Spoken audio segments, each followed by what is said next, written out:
Hello, I'm Nicole Cesar. Going to be discussing my assignment for CMSC207. So, the background of this assignment is I am a commuter.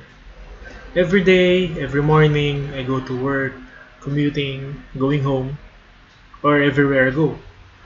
So, one problem is I am having a hard time finding a ride.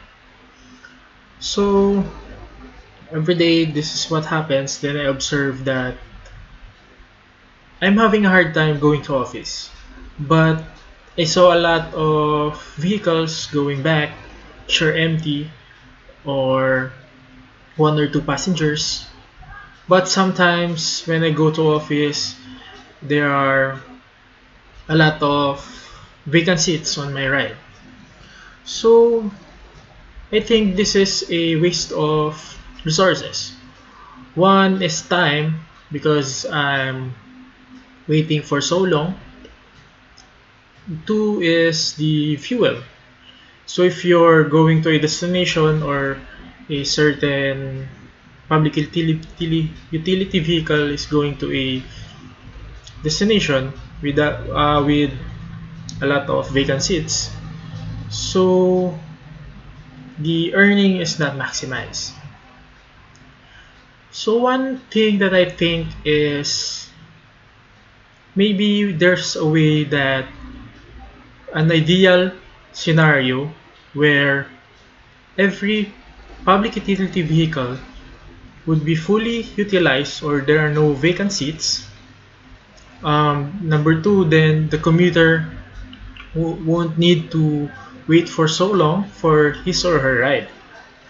So what I'm proposing is creating a web-based application where a commuter can request a ride to this application. Then the drivers or the operators of these public utility vehicles would have a grasp or idea how many vehicles would they dispatch or send to the certain routes, so that we are assured that it will be filled, there will be no vacant seats.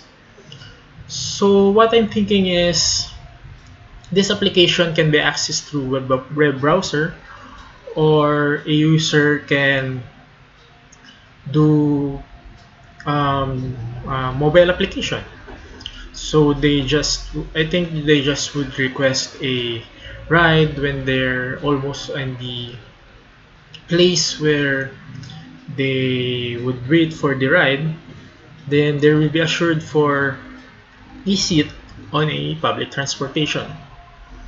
So in this way, the operators, the driver, would have a grasp of how many passengers are waiting for them in a certain part of the route, or also the passenger would know which ride will be coming, how many available seats.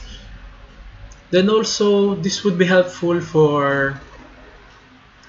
um, for the government agencies. One example is they would have a data on how many passengers are riding on a certain time, where are the places they usually wait. Then you know how long it would take to reach a point, or reach from the starting point to the end point. So in there they could analyze this data, study where should the flow, where should they improve the flow of for the public transportation, um, where should be the designated um, where designated place where a commuter should wait. Then just now I think of one possible idea is, um, there are times that we don't have any choice. When we are in the middle of the route, there are already a lot of passengers being passed by the public utility vehicles. So it will almost or always be full. So maybe the public utility vehicles coming from the endpoint, don't have a lot of seat vacant. They don't have a lot. They have a lot of vacant seats going to the start point again. Maybe they could cut their trip, so they could pick up along the way or midway the passengers going to a specific place. So actually there are a lot of possibilities using data recorded by this application. So thank you for listening, and once again I'm Nicole Cizaraga, and this is for a subject in ComSci 207.